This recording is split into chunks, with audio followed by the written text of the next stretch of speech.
Assalamualaikum warahmatullahi wabarakatuh.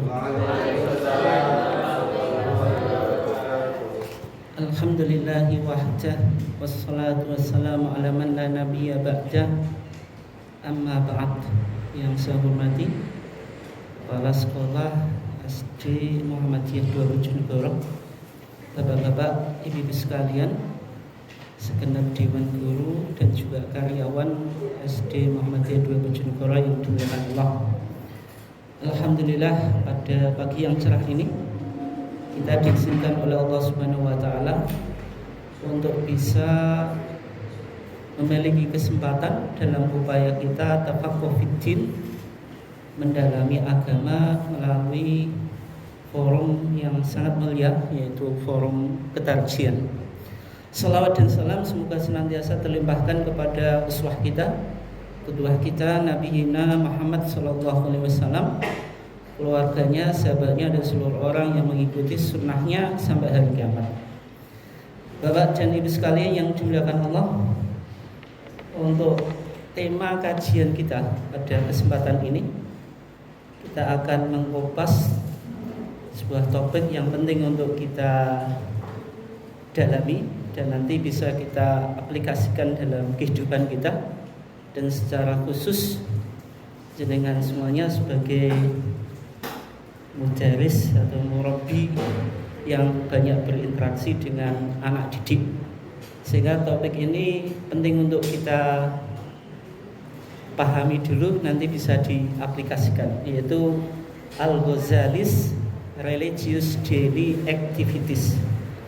Bagaimana perspektif Ghazali dalam melakukan kegiatan sehari-hari atau yang kita sebut dengan daily activities. Kegiatan apa? Sehari-hari, mulai bangun tidur sampai tidur lagi. Mulai bangun tidur sampai tidur lagi. From wake up to sleep. Jadi dari bangun tidur sampai tidur lagi. Kita awali dulu dari sosok Al-Ghazali. Sosok Al-Ghazali itu kalau di tetangga sebelah itu cukup populer. Sayangnya nasib Ghazali di Muhammadiyah itu agak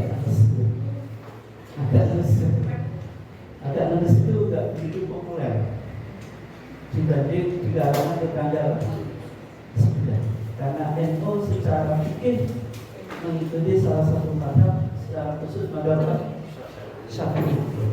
Dalam akidah Ahlus Sunnah wal Jamaah, dalam tasawuf mengikuti thariqah Al-Imam Junaid Al-Baghdadi dan Imam Ghazali, sehingga Ghazali itu memiliki posisi yang cukup luar biasa di dalam tradisi sufisme atau spiritualisme di dalam NU. Tapi kalau di Muhammadiyah itu tadi saya sebutnya agak ngeres.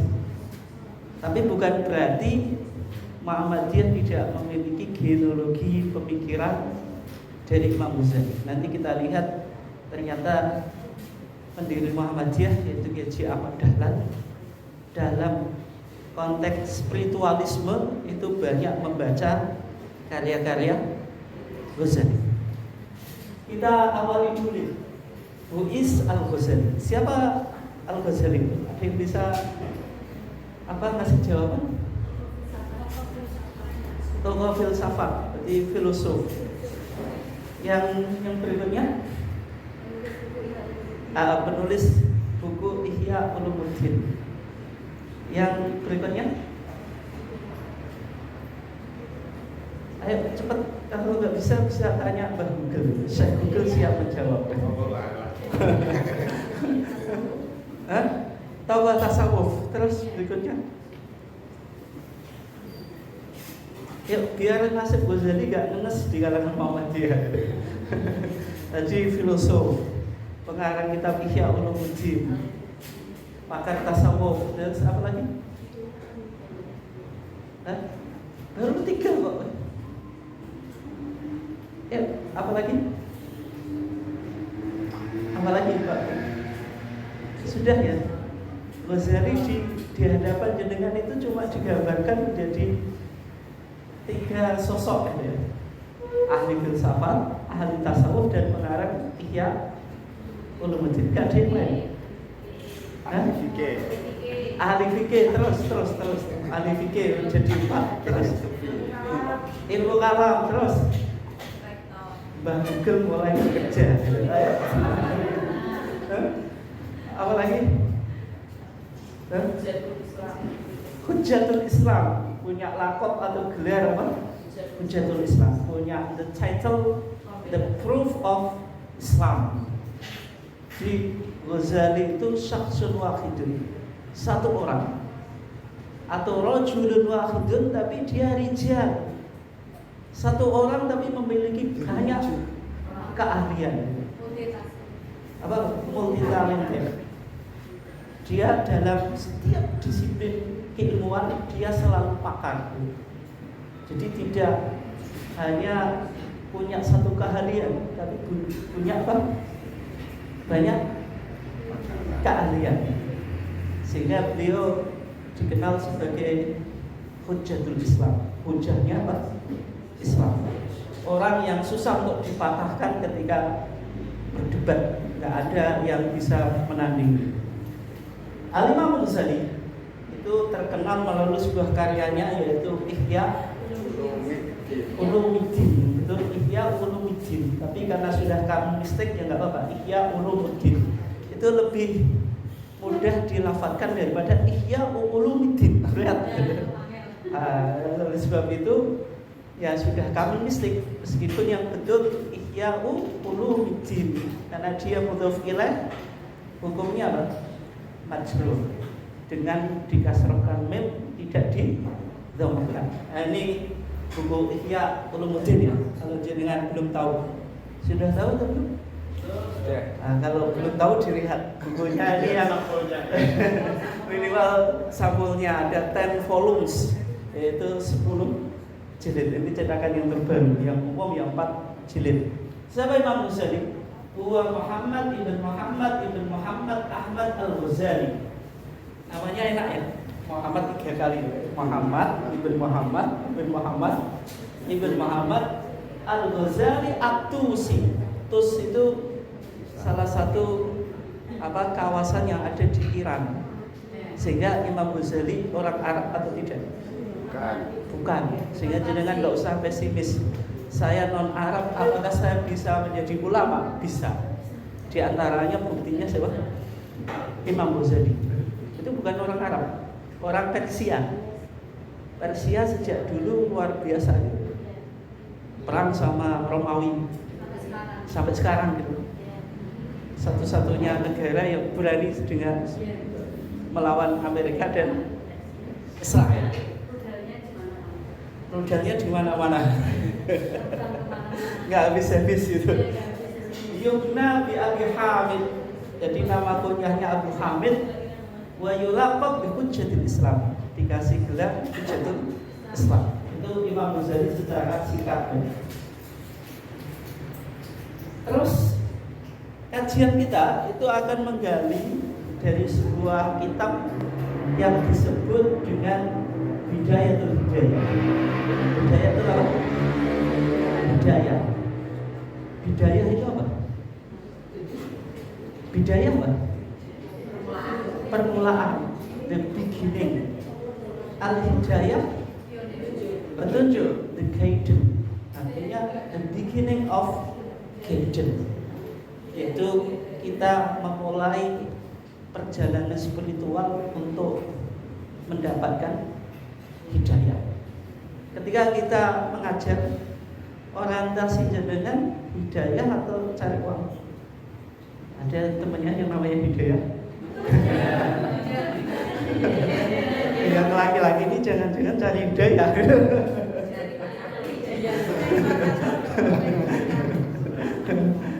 Jadi kata Imam Ghazali, mencari ilmu itu cari hidayah dulu, bukan mujarradul riwayah, bukan hanya menarasikan sebuah ilmuwan. Yang cari ilmu itu agar kita menjadi orang yang soleh, bekal untuk akhirat. Mengajar juga semacam itu. Nanti ada ungkapan Imam Ghazali ya, tolabtul ilma li ghairillah fa abal ilmu ayyakuna lillah. Saya pada awalnya mencari ilmu itu ya orientasinya keduniaan, kuliah yang bikin supaya dapat apa? Kerja. Tapi setelah didalami ternyata ilmu itu nggak mau kecuali ditujukan kepada Allah, karena ilmu mengajarkan kita bahwasanya mencari ilmu itu ya lillahi ta'ala. Itu kata Imam Ghazali.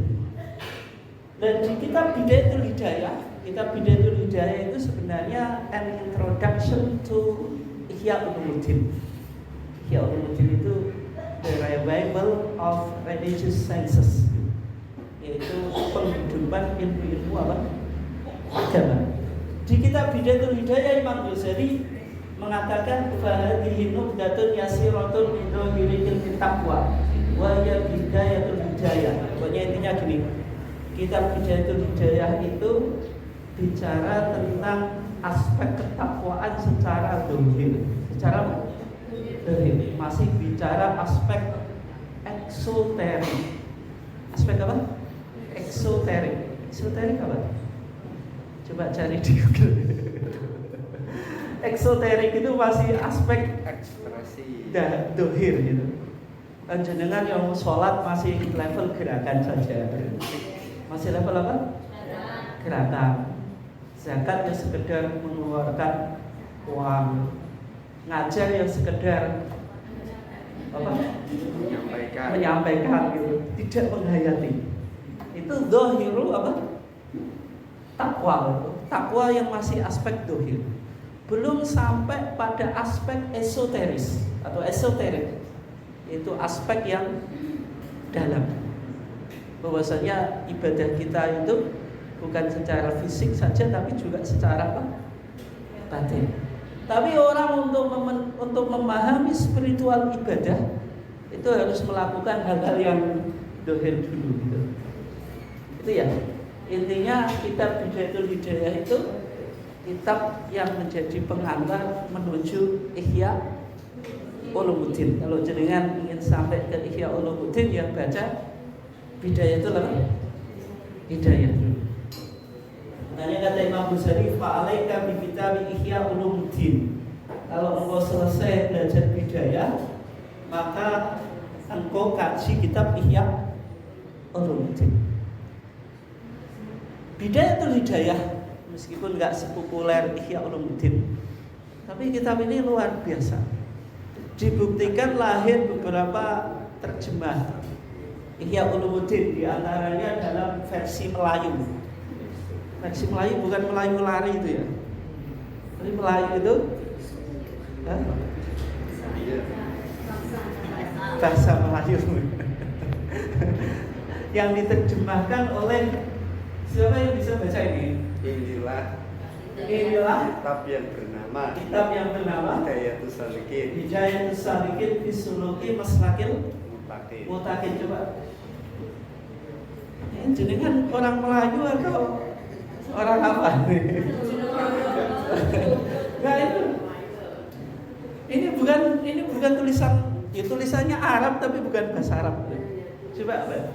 Pada bicara ilmu tasawuf karangan Tuan Syekh Abdus Somad Al-Falimbani, terus dengan bahasa Melayu yang asli orang Melayu yang Sakir aja. Kalau S2 diwakili Sakir. Ini kitab versi Melayu yang ditulis oleh Syekh kebetulan nih, bukan Syekh Iwas dengan jenengan kan Syekh Iwas dengan Sekono Sakir, yaitu Syekh Abdus Somad Al-Falimbani. Al-Falimbani itu Palembang. Syekh Abdus Somad, bukan Ustaz Abdus Somad. Beliau itu disebut Ghazalinya Nusantara. Disebut apa? Ghazalinya Nusantara. Beliau yang banyak menerjemahkan karya-karya Ghazali dalam versi apa? Melayu. Yang mana tulisan Melayu itu dulu hurufnya Arab, Orang Malaysia menyebut huruf Jawi. Huruf apa? Jawi. Setelah penjajah kita beralih ke latinisasi. Jadi jenengan sudah produk latinisasi sehingga nggak bisa baca apa? Jawi. Tulisan apa? Jawi.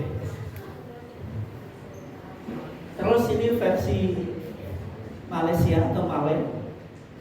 Kemudian ini versi bahasa Inggris ya. The beginning of Gaiden complete Arabic text with facing English translation. The Imam and the proof of Islam. Proof of itu maksudnya apa? Hujjatul Islam. Abu Hamid Al-Ghazali. Nah, kitab tersebut juga disarai oleh Syekh Muhammad Nawawi Al-Bantan atau Bahai Nawawi Banten, ulama asal Banten tapi beliau berkaliber internasional. Ketika menulis selalu berbahasa Arab. Disarai menjadi karyanya yaitu Maroki Al-Ubudiyah lil Alama Syekh Muhammad Nawawi Al-Jari. Jadi dalam mazhab Syafi'i itu ada dua Imam Nawawi. Imam Nawawi dari Damaskus, yang salah satu dari Syekhon, dua syekh, yaitu Al-Imam Ar-Rafi'i dan Imam siapa? Nawawi. Kemudian Imam Nawawi Al-Jawi, Imam Nawawi dari Jawa, yaitu Banten. Yaitu ini syarah kitab Bidayatul Hidayah. Terus apa menariknya Imam Ghazali? Kalau saya katakan tadi Imam Ghazali itu agak menes di kalangan Muhammadiyah. Padahal kalau kita lihat pendiri Muhammadiyah yaitu Kiai Ahmad Dahlan, sekarang memiliki pengikut yang luar biasa. Paling tidak Muhammadiyah masih menjadi organisasi terbesar kedua di Indonesia. Yang sekarang kita di Muhammadiyah menuju go internasional tadi. Kiai Ahmad Dahlan nggak pernah kita bayangkan ternyata beliau itu orang sufi. Sufi itu apa? Suka film. Sufi suka film. Sufi itu orang yang mengikuti ajaran tasawuf. Meskipun beliau tidak berthariqah, bertasawuf tapi tidak apa? Berthariqah. Ternyata beliau adalah sang kiai sufi gitu. Bagaimana komentar Kiai Raden Najib? Siapakah Kiai Raden Najib? Murid termudanya Bahai Ahmad Dahlan. 1916 beliau keluar dari pondok pesantren Termas. Setelah itu gabung di Muhammadiyah, bergaul dengan Kiai Ahmad Dahlan dan nyantri kepada Kiai Ahmad Dahlan sampai Kiai Ahmad Dahlan meninggal tahun berapa? Yuk, tahun berapa? 1923. Yang nyambung kok sakir aja. 1923. Artinya beliau belajar ke Kiai Haji Ahmad Dahlan kurang lebih 6 tahun, dari 1916 sampai 1923. Dan Kiai Raden Najib menulis buku yaitu pelajaran Kiai Ahmad Dahlan 7 falsafah ajaran dan 17 pokok ayat Al-Quran. Pernah kita kaji ya? Masih ingat atau enggak? Jelas lupa dong. Beliau sebelum memulai bagaimana beliau menceritakan Kiai Ahmad Dahlan, beliau awali dari kitab-kitab yang sering dirujuk dan dipelajari oleh Kiai Dahlan, dibagi menjadi 2 kitab. Yang pertama kelompok kitab yang umum dikaji oleh ulama-ulama Nusantara. Yang kedua kitab-kitab yang berhaluan pembaruan. Untuk coraknya apa? Reformis. Kitab-kitab yang umum dikaji oleh Kiai Dahlan sebagaimana ulama yang dikaji oleh ulama Indonesia, coba dikatakan bagaimana? Kalau fikihnya yang mengikuti mazhab Syafi'i, yang belajar umumnya kitab-kitab Syafi'i. Misalnya apa? Arisalah itu usul fikih. Apa lagi? Apa lagi? Dengan Syafi'iyah atau apa? Muhammadiyah ya kan? Muhammadiyah ya. Asli Muhammadiyah. HPT itu. Fathul Mu'in, terus apa lagi? Fathul Bari itu syarah Sahih Bukhari. Ya, Fathul Bari, Mujib, Fathul Mu'in, Fathul Wahhab, yang disebut trilogi Fathul Izar. Fathul Izar apa? Ada memang buku Fathul Izar ada, khusus untuk orang yang mau.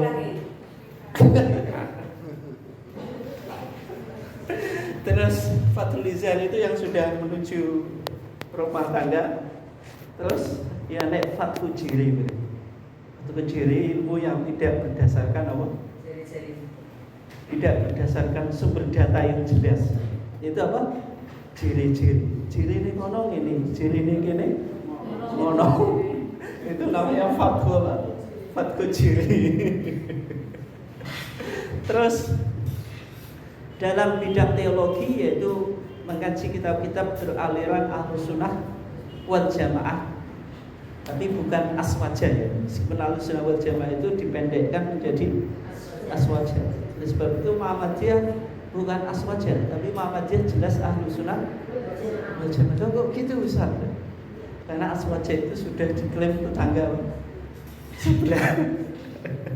Oke, terus coba yang terakhir, dalam hal ilmu tasawuf keidahan merujuk kepada Imam Al-Ghazali, sehingga Al-Ghazali itu menjadi tokoh rujukan bagi seorang kiai, yaitu Kiai Haji Ahmad Dahlan. Sehingga Kiai Haji Ahmad Dahlan itu sebenarnya sang kiai sufi, di samping sang kiai apa? Pencerah, kan yang pencerah tuh. Sebenarnya kurang gaul. Kiai Dahlan tidak tahu kalau sang apa? Pencerah. Makanya Kiai Dahlan itu sufi, suka film, nonton film sang pencerah. Oke.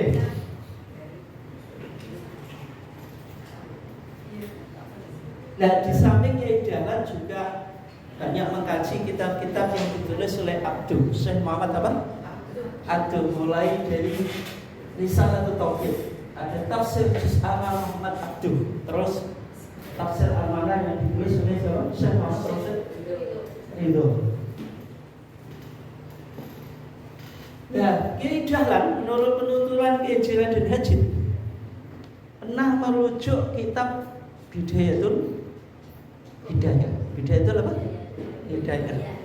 Imam Ghazali itu ketika itu satu-satunya ulama yang berani mengkritik ulama. Ya kok dikritik apa gak wedi apa? Walat. Tapi ternyata Al-Ghazali itu berani mengkritik ulama. Ulama itu bisa diklasifikasikan menjadi dua. Ada ulama ul-akhirah, ulama yang orientasinya akhirat. Yang kedua ulama dunia, ulama yang orientasinya apa? Keduniaan. Atau ulama usul, ulama yang jahat, dengan punya senjata sekarang. Oh ternyata ulama itu dua gitu. Tapi jangan seperti itu, semuanya juga dua gitu. Ada guru yang ada guru yang baik. Semuanya ada gitu. Jangan oh kalau gitu ulama itu ada yang ya ternyata. Demikian juga seorang guru juga ada yang guru yang gitu. Guru yang jahat. Semuanya ada gitu. Sehingga sebenarnya istilah ini ya kena kita semuanya. Apapun posisi kita ya pasti ada yang baik, ada yang buruk atau yang jelek.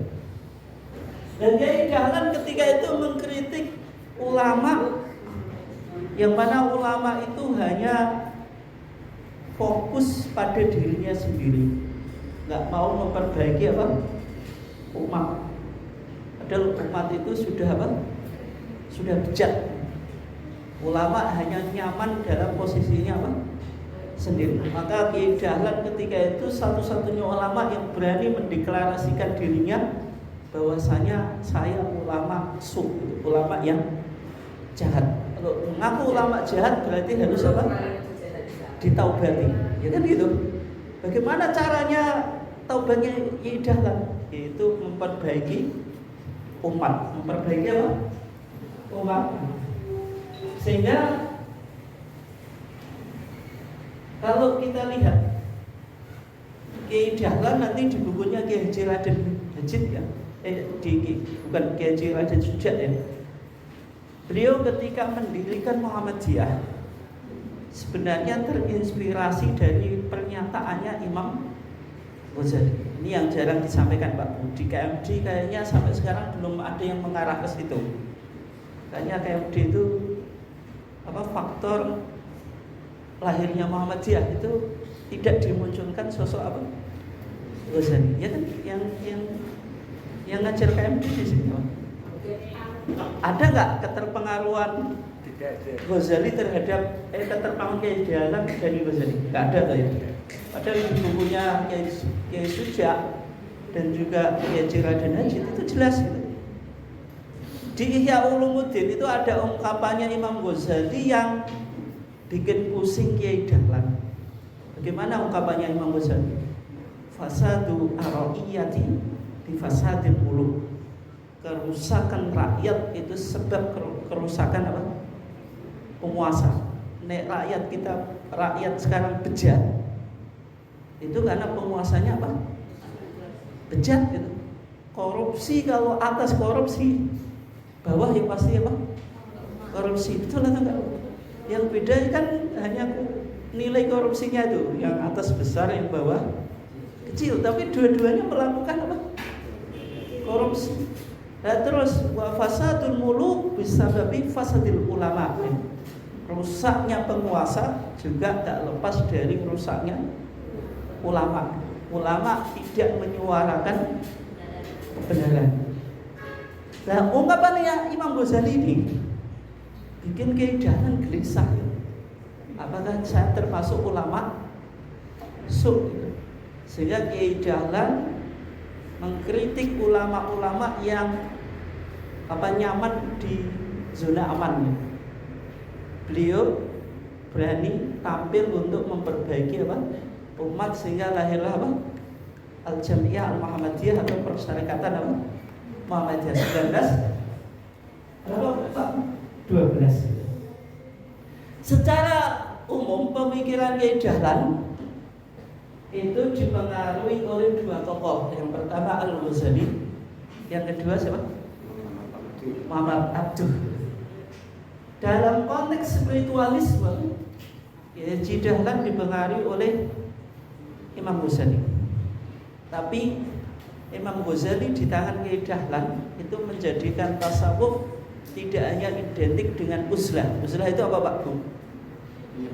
Menyepi, mengisolasi diri supaya takarub kepada Allah atau topo gitu.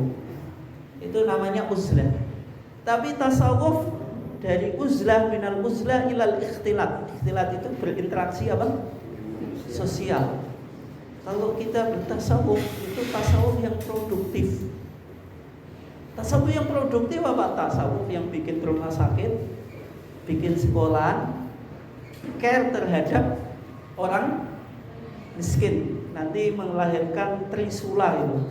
Itu apa? Schooling, pendidikan, healing, kesehatan, feeding, yaitu care terhadap kemiskinan. Itu ya.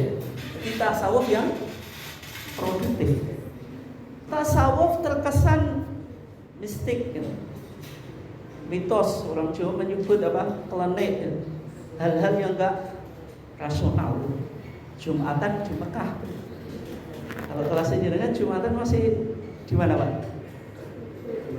Masjid mana itu? Ahmad Dahlan. Ahmad Dahlan mana itu? Ahmad Dahlan kan, saya tahu Ahmad Dahlan sini. Tapi tetap masih kurang keren ya. Keren itu Jumatan di Mekah itu. Dengan posisinya di sini Jumatannya apa? Di Mekah. Jumatan kelas wali. Dengan itu Jumatannya malah kelas apa itu? Wajar sih kalau wali kelas atau wali murid.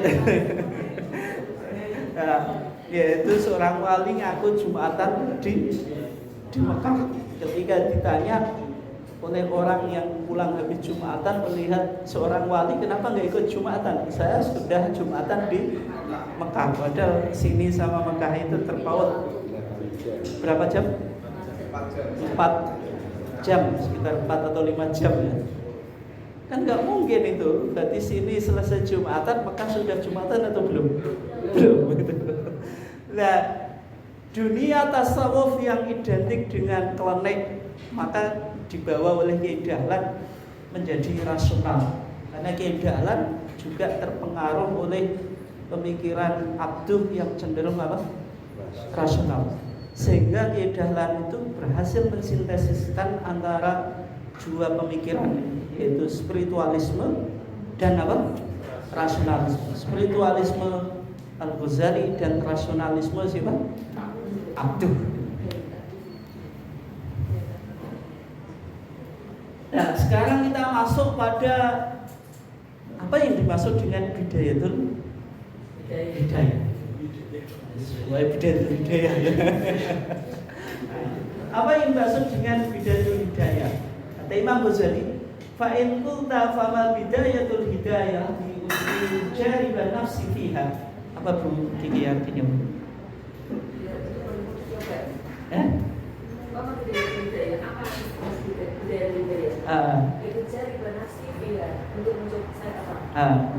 Kalau engkau katakan apa yang dimaksud dengan bidayatul hidayah, supaya saya bisa mempraktekkan atau mengaplikasikan bidayatul hidayah itu pada diri saya. Fa'lam anna bidayataha dhahirut taqwa wa nihayatah batinut taqwa. Apa itu begini? Ya, di anak bidayah dhahirun di taqwa yang terlihat itu takwanya, tapi di akhirnya nanti itu yang takwa itu bukan yang dhahir itu berarti. Berarti takwa itu ada dua. Ada dhahirut taqwa, ada batinut taqwa, ada inward and outward piety, yaitu takwa yang sifatnya apa? Yang sifatnya batin, ada yang dohir atau dohir dulu baru apa? Batin. Nanti ada dimensi eksoterik dan ada dimensi esoterik. Artinya takwa itu ada yang dohir, ada yang batin. Kalau takwa kita itu masih dohir atau sudah mengarah kepada batin? Jenengan mudah cara mengujinya. Nih jenengan sholatnya masih gerbyuk gitu. Gerbyuk itu yang badan dan sekedar gugur kewajiban. Sholat masih males. Itu ya berarti masih dohirun takwa. Belum batinut takwa, belum merasakan apa tadi? Inward piety atau dimensi esoterik dari sebuah apa? Ketakwaan, ibadah khusyuk. Nabi saja ketika Bilal datang, itu Nabi langsung bilang, "Arihna ya Bilal bis sholat." Wahai Bilal, istirahatkanlah kami dengan sholat. Sholat kok istirahat? Sholat itu istirahat atau bikin capek, Pak? Jangan capek kerja pulang ke rumah itu malam itu enak langsung tidur atau sholat dulu? Langsung tidur kan gitu. Oh, nah, tapi kalau Nabi sholat itu apa? Istirahat. Wa ju'ilat qurratu aini fi sholat. Penyejuk mataku itu dijadikan di dalam apa? Sholat. Sehingga Nabi itu meskipun dosanya diampuni, baik yang sudah lewat maupun akan datang, itu selalu melakukan sholat apa? Sholat tahajud. Sampai kakinya apa? Bengkak, dinasihati oleh sang istri. Istri yang baik itu kan peduli pada suami. Pada suami. Ya Rasulullah, ngapain capek-capek? Qad ghafara laka ma taqaddama min dhanbika wa ma ta'akhkhar. Allah sudah ngampuni dosamu yang lewat dan akan apa? Dan Rasulullah bilang apa? Afala akun abdan apa? Syakura. Maka saya itu enggak layak menjadi seorang yang banyak bersyukur. Itu berarti tingkatan takwa yang tidak sekedar dohirul takwa, tapi apa?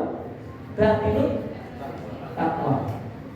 Sehingga bidayatul hidayah itu ada beginning, kapan kita memulai mendekatkan diri kepada Allah, nanti sampai pada nihayah atau ending, atau dari bidayatul hidayah nanti menuju ihya apa? Ulumuddin. Oke. Kemudian Imam Ghazali mengatakan bidayatul hidayah, the beginning and the end of guidance, itu harus menjaga kebiasaan yang baik atau yang disebut dengan golden habit, kebiasaan yang baik. Maka Imam Ghazali mengatakan annal hidayah allati hiya thamaratul ilmi, buah ilmu. Buah ilmu itu apa? Hidayah. Di ilmu itu bukan sekedar mujarradul riwayat, menarasikan riwayat dengan ahli sesuatu, tapi orang yang belajar mencapai apa? Hidayah. Itu tujuannya kan gitu. Sehingga buahnya ilmu itu apa? Hidayah itu sendiri. Laha bidayah wa nihayah, punya permulaan, punya apa? Akhir. Wa dhahirun wa batinun. Ada yang dohir, ada yang batin. Tapi jenengan nggak bisa sampai kepada aspek dohiriyah sebelum mencoba aspek batinnya, mohon maaf, sebelum jenengan mencoba dohir. Kalau mau ingin usul kepada Allah, syariat dulu, jangan langsung hakikat. Jika kalau langsung hakikat, ya hati saya sudah connect kepada Allah, nggak perlu apa? Salat. Saya Jumatan nggak level lah. Jumatan cuma di Masjid Kiai Ahmad Dahlan. Itu Mekah lah gitu. Nah itu kesalahan karena dia tidak melalui bidayatul apa? Hidayah, tidak menempuh bidayah langsung pada apa? Nihayah. Mengamalkan agama langsung pada hakikah tanpa syariat, tanpa syariat. Dan sehingga dalam tradisi sufi itu ada trilogi spiritualisme. Ini yang digambarkan oleh Syekh Abdul Aziz bin Syekh Al-Imam Zainuddin Al-Kabir Al-Funani Al-Maribari Al-Hifi Al-Syafi'i, atau kakeknya pengarang kitab Fathul Mu'in, menulis kitab Hidayatul Atqiya ila Thariqil Awliya. Hidayatul Atqiya apa? Hidayahnya orang-orang yang cerdas atau smart, ya, the smart people. Ila Thariqil Awliya, menuju jalan para wali.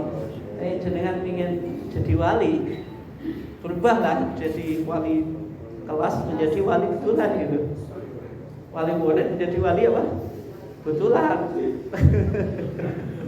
Baca kitab ini. Nanti dalam kitab ini dijelaskan ada trilogi spiritualisme, yaitu syariat, thariqah, dan hakikat. Nanti endingnya pada makrifah. Kalau mengenal Allah harus paling tidak menempuh 3 tangga spiritualisme. Yang pertama syariat, yang kedua apa? Thariqah, yang ketiga apa? Hakikah. Apa yang dikatakan oleh Syekh Zainuddin Al-Maribari? Fasyari'atun kasafinatin wa thariqatun kalbahri thumma haqiqatun durun ghala. Durun ghala. Apa bunyi ini artinya? Fasyari'atun kasafinatin, seperti perahu. apa? Fasyari'atun kasafinatin kapal. Berarti syariat itu seperti apa? Kapal. Wa thariqatun kalbahri, apa? Thariqah itu kayak laut. Terus apa? Tsumma haqiqatun durun ghala. Terus hakikat itu kayak apa? Mutiara ghala yang mahal. Terus man rama duran lisafinati yarkabu wa yaqusu bahran tsumma duran hasala. Apa begitu? Man rama, siapa yang melempar? Hah? Ini betul. Ya, dia diterjemahkan dulu. Mantro maduron apa? Duran jauh-jauh apa dulu? Mutiara duron. Mantro maduran siapa yang melempar mutiara? Bisa mina. Siapa yang ingin mencari mutiara? Melempar untuk diambil begini maksudnya. Siapa yang ingin memperoleh apa? Menaiki kapal. Mutiara. Lisafina tiyar kabu. Dia harus naik apa? Kapal. Wa yaqusu bahron, menyelam ke dasar laut. Thumma turun hasfala, baru dapat apa?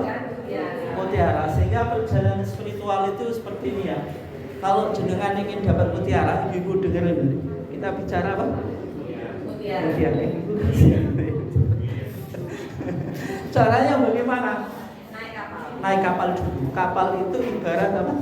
Syariat. Telah jalan. Fasyariatun kasafinatin, ibarat apa? Syariat. Syariat itu apa? Dengan sholat, puasa, zakat, melakukan perintah, meninggalkan larangan. Terus numpak kapal di mana? Ya harus di laut. Nanti kapal di daratan nggak bisa jalan gitu. Sehingga apa? Numpak kapal. Setelah sampai laut, maka kalau kapal itu ibarat apa tadi? Hakikat. Kotor kalau kapal laut, mohon maaf ya. Toriko itu kayak apa? Lautan. Itu tempat di mana mutiara itu berada. Kalau jenengan ingin usul kepada Allah, caranya bagaimana? Ya diantaranya sholat, melakukan hal yang baik. Misalnya usul kepada Allah dengan judi apa? Oh, saya main game terus ya. Nanti suatu saat ketemu apa? Ketemu Allah kan nggak mungkin. Oke.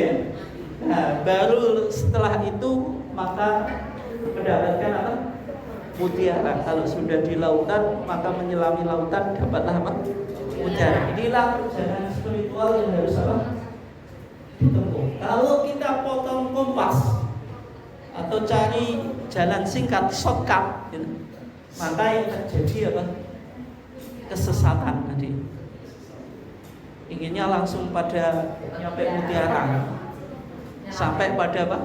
Hakikat tanpa menempuh syariat. Thariqah tidak ditempuh, padahal yang paling susah itu kan thariqah. Bagaimana kita melakukan sesuatu secara istiqomah.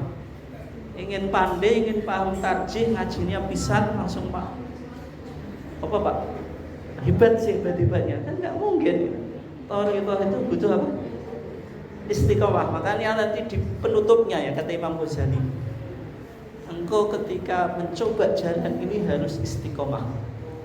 Kalau enggak istiqomah, bersabarlah engkau. Sabrul marid, sebagaimana sabarnya orang sakit. Ketika dia meminum obat itu rasanya apa? Pahit. Karena orang sakit itu ingin sembuh sesuatu yang pahit tetap konsisten minum. Maka perjalanan spiritual itu kayak seperti itu ya.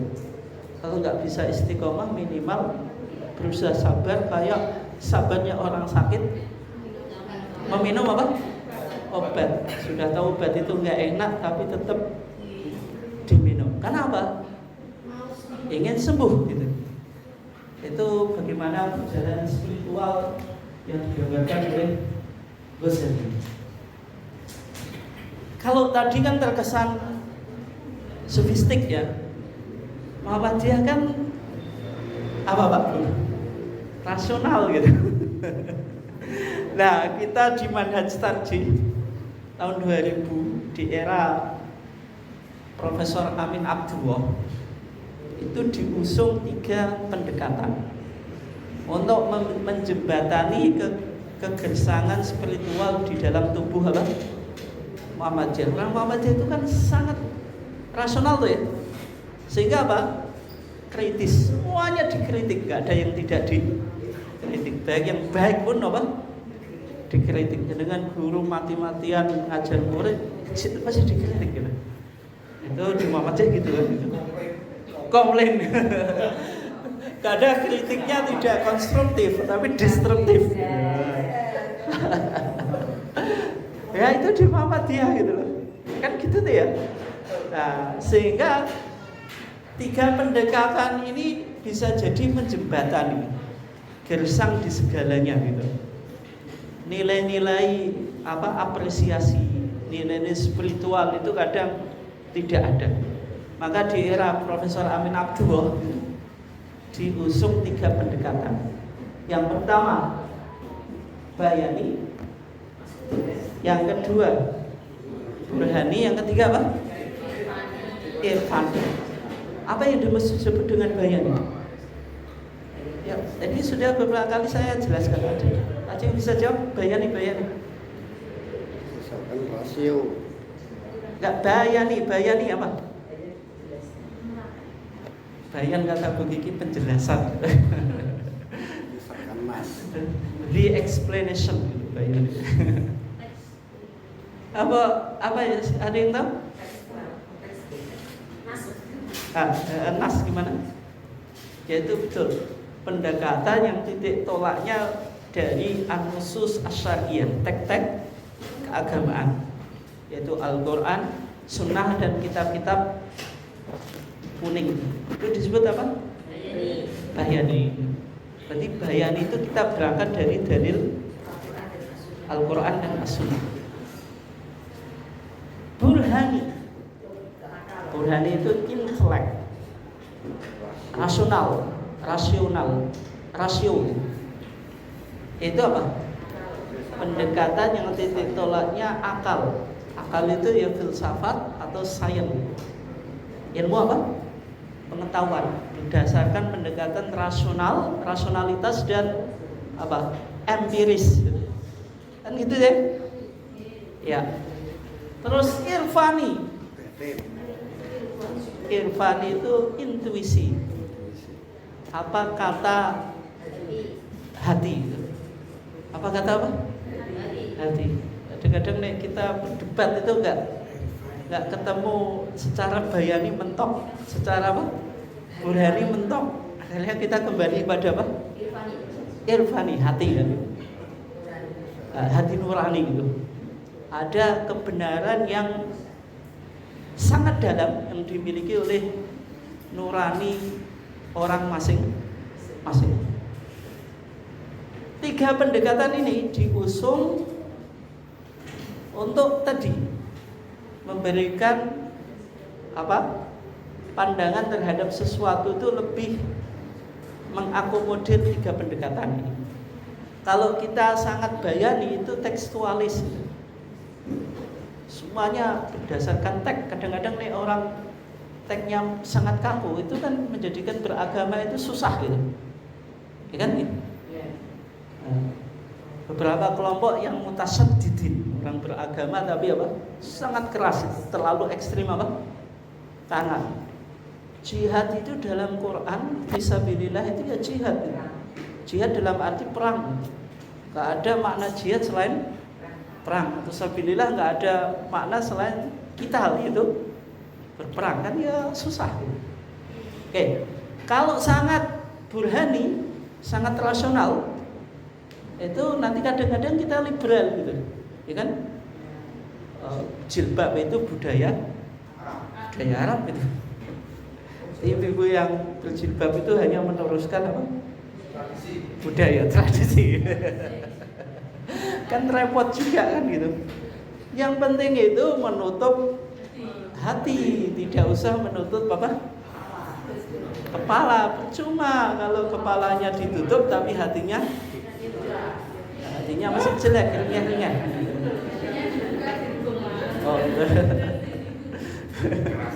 Jadi memperbaiki diri itu yang dianggap lebih baik. Itu nanti ke liberal. Kalau irfaninya sangat berlebihan, nanti kok orang pengikut tasawuf yang penting ibadah, tapi kadang-kadang ibadah nggak rasional gitu. Melakukan khulwah, ninggalin istri, ninggalin anak, kan jadi masalah gitu. Dengan atas nama apa? Dakwah. Ada ya repot juga kan gitu.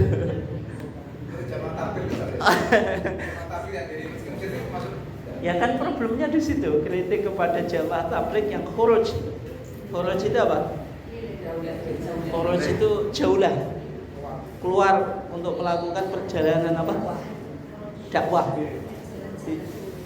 Ada beberapa hari ya, ada yang 40 hari, pokoknya harus ada apa langkah spiritual yang untuk melakukan apa dakwah dengan istilah jauhlah atau khuruj. Itu yang menjadi problem bagaimana nasib anak dan istrinya.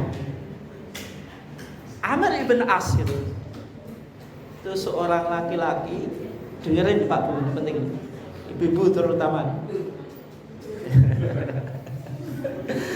Dia kalau siang itu puasa terus itu. Kalau malam selalu tahajud. Jenengan suka atau enggak Bu kalau punya suami kayak gitu? Makanya kapan itu? Kalau siang hari apa? Puasa. Kalau malam tahajud. Suka atau enggak Bu punya suami kayak gitu? Punya suami sing soleh kaya ngono kok gak suka gimana? Nah kalau siang puasa terus kapan kerjanya kan itu? Karena puasa itu kalau terus menerus kan mempengaruhi etos apa? Kerja. Kerja istrinya. Oh gitu, yang kerja katanya istrinya.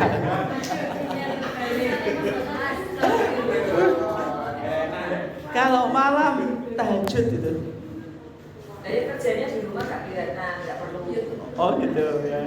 Kita harus positif. Ya kalau seperti itu, kalau kan tidak semua orang bisa seperti itu tuh. Atau apa? Tapi kan dia tanya, jadi kan senang nggak? Oh gitu.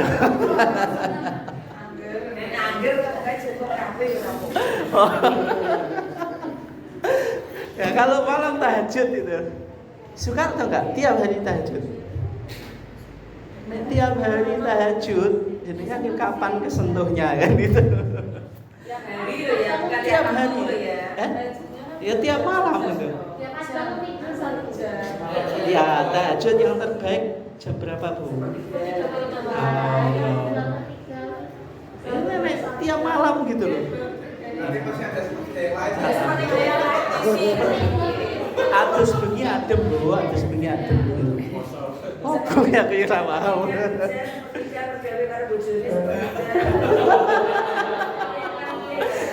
Enggak, mandi malam itu dingin. Ada teori. Praktek kemenangan air. Tapi teori saya tidak akan salah juga ya.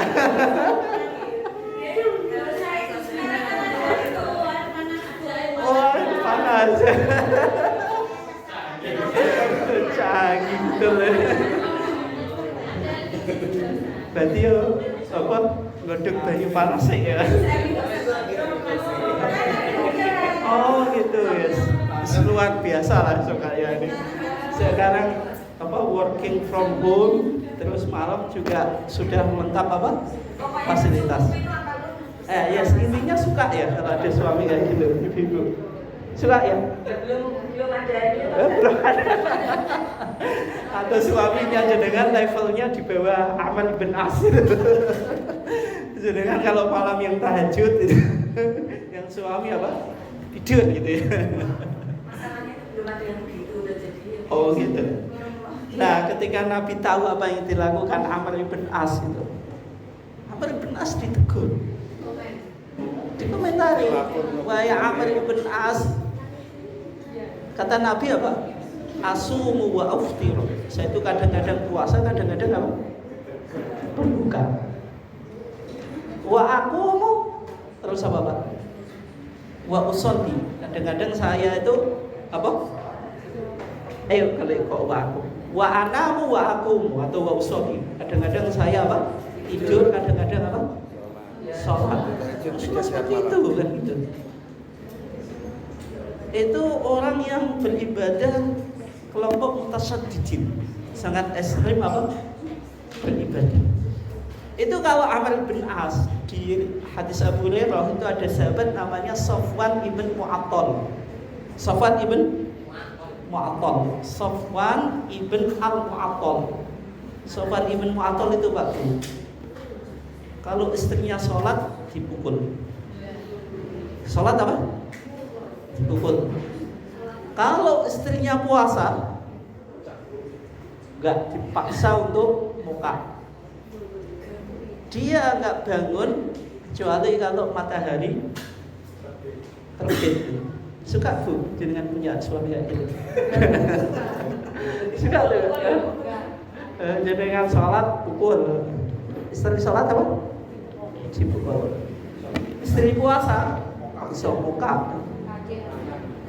Tidur yang apa jenis bangkong? Apa jenis bangkong ya? Bangkok atau bangkong? Dia bangkong tuh ya. Coba spellingnya nih. Bangkong. Tangyawan gitu. Suka atau enggak Bu? Suami kayak gitu?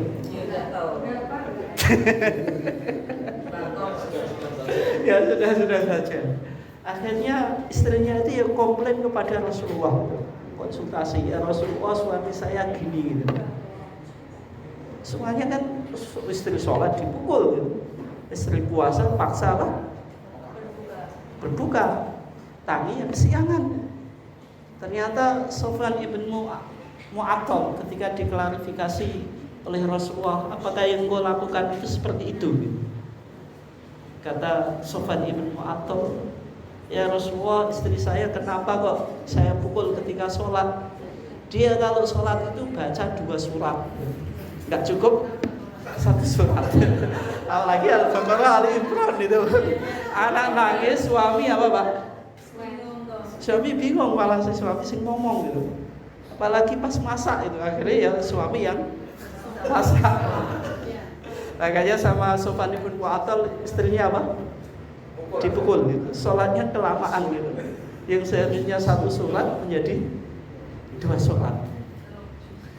Adapun pernyataan dia, kalau puasa saya paksa muka gitu. Suruh batal. Ya Rasulullah, ana rajulun syabun. Ya Rasulullah, saya itu masih muda. Wala asbiru, saya nggak sabar apa, saya nggak tahu kan, saya belum balik gitu. Nah, itu yang bila pernyataan Sofwan ibn Mu'attal. Intinya orang itu nggak boleh atas nama ibadah tapi mengabaikan kewajiban yang lain. Mengabaikan apa? Kewajiban yang lain. Itu kelompok al-mutasyaddidin. Sehingga kaidah dalam tasawuf ini penting Pak Bu. At-tasdid fil ibadah manhiyun anha kattarohi manhiyun anhu kattarohi anha. Apa Bu? At-tasdid fil ibadah manhiyun anhu kattarohi anha. Apa Bu? Taroh itu apa? Melakukan ibadah nunda-nunda. Jadi orang berlebihan dalam ibadah itu dilarang. Menyepelekan ibadah juga dilarang. Sementara ini asar nek orang pesurup yo rom asar. Berlebihan ibadah sebagaimana dilakukan Amr bin As dan siapa? Sofwan ibn Mu'attal. Istrinya Sofwan ibn Mu'attal itu juga tidak baik. Saya sampai ke situ ya, saya tahu. Malah bicara tentang suami apa? Istri. Oke. Berarti apa yang disampaikan oleh Ghazali itu yang berkaitan dengan apa? Tangga spiritual atau dalam dunia tasawuf. Nanti di Muhammadiyah, di Ahmadiyah menjadi apa? Manhaj tarjih. Tapi manhaj tarjih di Muhammadiyah itu dia sifatnya sirkular, berputar. Ini sampai jam berapa ini? Setengah apa? 12, tinggal 5 menit ya. Saya berhenti di sini, nanti kita lanjutkan di kesempatan berikutnya. Sifatnya sirkular, makanya saya Ini menunjukkan apa ini? Berputar atau saling mengkoreksi, saling melengkapi. Tapi tidak harus dalam satu permasalahan itu ditemukan 3 pendekatan. Kadang hanya 1, kadang hanya 2. Tapi paling tidak itu sirkular. Sirkular itu berputar. Contohnya bagaimana? Ini penting. Misalnya kalau kita sholat di kitab sholat kita di HBT nggak ada kesunahan mengucapkan Sayyidina Allahumma sholli ala Sayyidina Muhammad. Padahal kalau kita tambahi di depan nama Nabi Muhammad itu Sayyidina, itu secara irfani lebih baik atau enggak? Baik atau enggak? Baik gitu. Kita menghormati orang itu diantaranya manggilnya jangan sampai jangkar. Jangan sampai apa? Jangkar. Jangan dipanggil wali murid gitu. Kok wali murid? Ya, betul ya wali murid. Ya, dipanggil wali murid tidak Bu atau Pak. Kira-kira tersinggung atau enggak? Enggak ya. Berarti jenengan makomnya sudah luar biasa ya.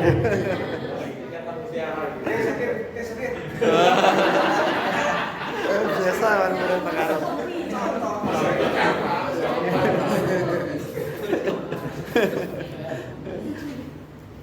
Nah, apalagi ini namanya Nabi Muhammad kan gitu. Apalagi namanya apa? Nabi Muhammad, minimal kan Sayyidina Muhammad atau Nabiyina apa? Muhammad. Tapi jangan langsung Allahumma sholli ala Muhammad. Dan menurut pendekatan irfani itu kurang respect, kurang sopan. Tapi dalam konteks ini tidak hanya kita menggunakan pendekatan apa? Irfani, ada pendekatan bayani. Bayani itu melihat pada dalil.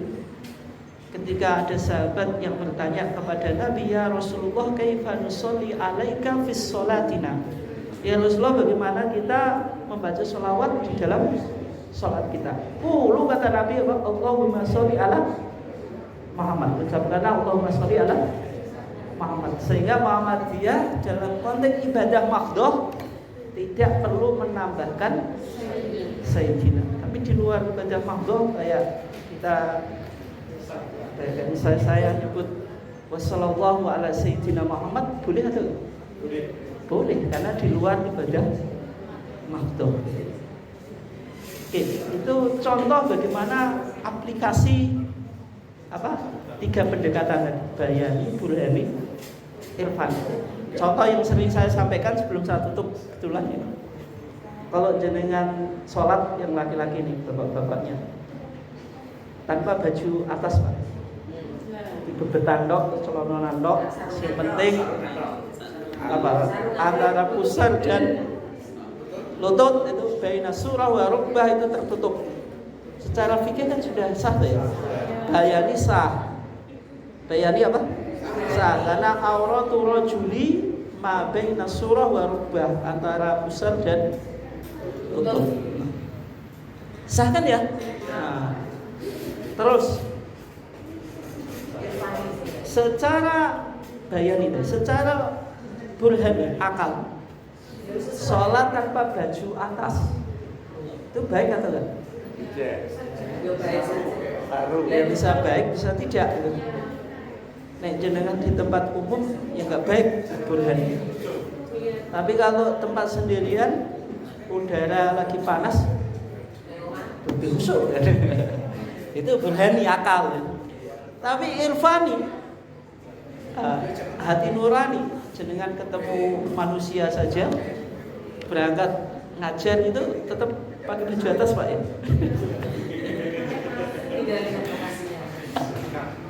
Apalagi ini menghadap Allah gitu. Allah melihat hati Ustaz. Oh gitu. Innallaha la yanzuru ila apa? As-samikum walakin yanzuru ila qulubikum. Tapi itu konteksnya berkaitan dengan niat gitu. Dengan apa? Niat.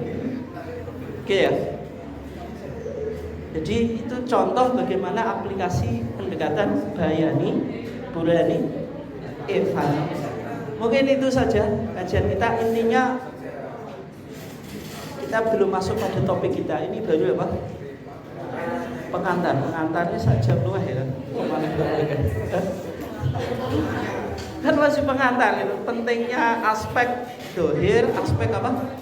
Batin. Orang nggak mungkin bisa sampai batin tanpa melalui dohir. Dan rata-rata ketakwaan kita itu masih dohirul takwa, belum batinul takwa. Mungkin itu saja. Nggak ada pertanyaan ya? Kalau materi itu seperti ini kan lebih mengarah ke batin saja, itu terlalu berat gitu Ustaz. Oh. Karena apa ya, agak yang lebih ringan tapi mungkin lebih keseharian gitu Ustaz. Ya nanti kaitannya dengan daily activities kan belum kita masuk. Tapi itu masuknya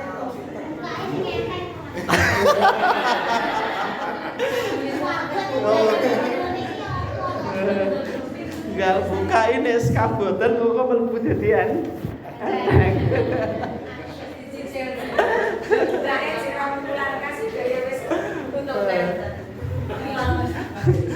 Nah makanya tadi ilmu itu butuh kesabaran. Amal kita juga butuh kesabaran, istiqomah. Kalau kau nggak bisa istiqomah, kata Imam Ghazali apa? Bersabarlah sebagaimana sabarnya orang sakit yang mengkonsumsi obat pahit karena ingin sembuh. Berarti kalau jenengan nggak ingin sembuh gitu, saya biarlah hati saya sakit terus ini. Masih seperti yang dulu. Mungkin itu saja, kurang lebihnya mohon maaf. Wassalamualaikum warahmatullahi wabarakatuh.